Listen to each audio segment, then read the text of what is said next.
Bonjour à tous, je vous propose aujourd'hui exercice 12, un sujet du concours puissance alpha 2018. Donc le principe, c'est de dire si 4 propositions sont vraies ou fausses. Donc à chaque fois, vrai ou faux. Ici, on va étudier une fonction définie avec un logarithme. Logarithme avec à l'intérieur un 1 moins x2. Donc on est sur le thème du ln de u, ici, avec donc u de x qui vaut 1 moins x2. Voilà. Et on va étudier tout d'abord l'ensemble de définitions de cette fonction qu'on va appeler d. Première proposition, 1 moins x carré supérieur ou égal à 0, si et seulement si x est entre moins 1 et 1. Alors ça c'est une inéquation qu'on va résoudre. Vous savez faire ça. Normalement, on peut résoudre ça alors, de plein de façons. Si on veut être très rapide, ça correspond tout simplement à 1 supérieur ou égal à x carré. Donc x carré plus petit que 1. Alors effectivement, quand un carré est plus petit que 1, ça veut dire que le nombre que vous avez mis au carré est entre moins 1 et 1. Donc ça, c'est tout à fait vrai, il n'y a pas de difficulté. Il y a d'autres méthodes pour faire ça, un petit peu peut-être plus longues, mais 1 moins x2, c'est un trinôme, dont les racines, vous le savez, c'est 1 et moins 1. D'accord? Donc un trinôme, il est du signe de son coefficient dominant, le coefficient de x2, à l'extérieur. Donc comme ici, on a a qui vaut moins 1.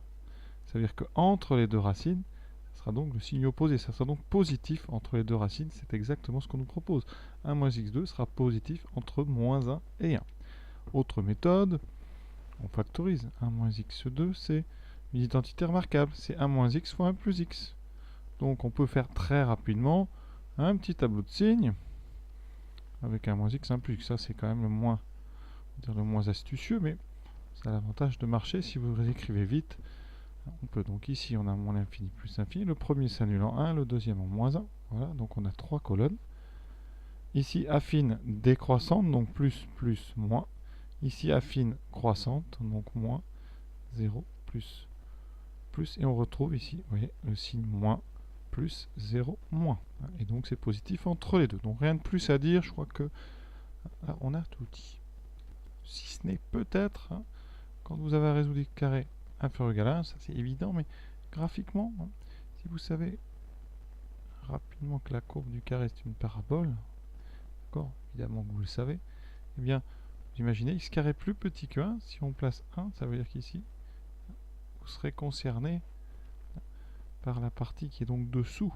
Donc c'est pour ça qu'on a un intervalle ici fermé, borné par moins 1 et par 1. Voilà. Ça peut servir ça des fois à résoudre quelques petites inéquations avec des supérieurs égales ou des inférieurs quand on a des carrés. Ça permet de clarifier la situation. Deuxième chose, on va parler de l'ensemble de définitions. Donc ici, il faut savoir à quelles conditions est-ce que ln de 1 moins x2 existe. Vous savez qu'un logarithme existe, ça c'est une propriété.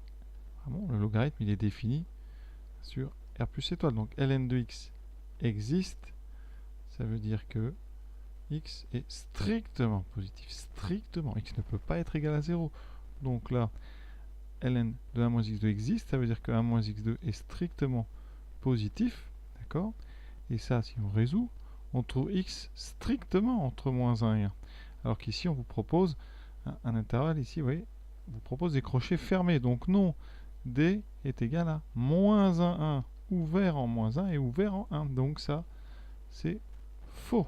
On va noter d'ailleurs pour tout exercice, ici, d en haut, d c'est donc l'intervalle ouvert moins 1. Maintenant, on vous propose l'expression la dérivée de f. Donc on va dériver, ça va vite à dériver.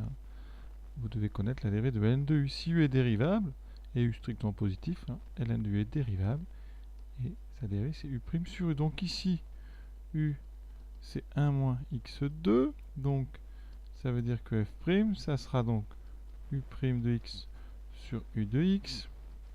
u de x c'est 1 moins x2, jusque là ça marche, mais par contre, il faut bien penser à mettre au numérateur la dérivée ici de 1 moins x2, c'est-à-dire moins 2x. Donc en haut, vous aurez moins 2x, qui n'est pas égal ici à 1 sur 1 moins x2. Donc ceci est faux. La dérivée, on va la noter, on en aura peut-être besoin. Si f' égale moins 2x sur 1 moins x2. Dernière question, on ne parle même pas dérivée, donc on ne va pas s'en servir. On vous parle de l'équation d'inconnu x, f de x égale 1. Alors comment on résout ça? Alors, il y a plusieurs façons de voir si c'est vrai ou faux. Alors, première façon, ça serait de tester. D'accord? Soit vous essayez de résoudre vite, soit vous testez les solutions qu'on vous propose. Alors ici, on vous propose racine de e-1.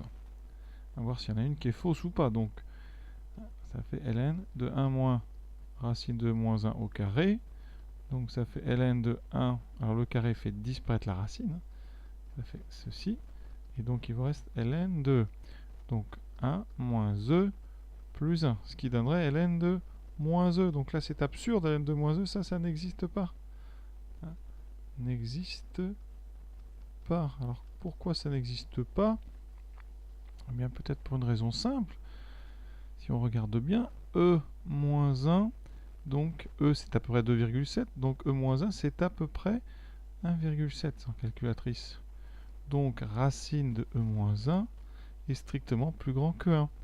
Et 1 n'appartient... Enfin, 1, pardon. Et tout ce qui est plus grand que 1 n'appartient pas à e. Ça veut dire que donc...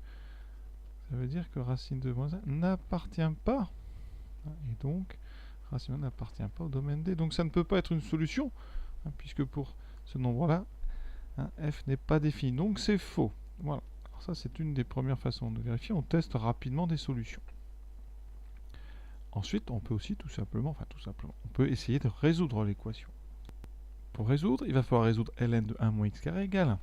En passant à exponentielle, on arrive sur donc 1 moins x2, ici, égale à e.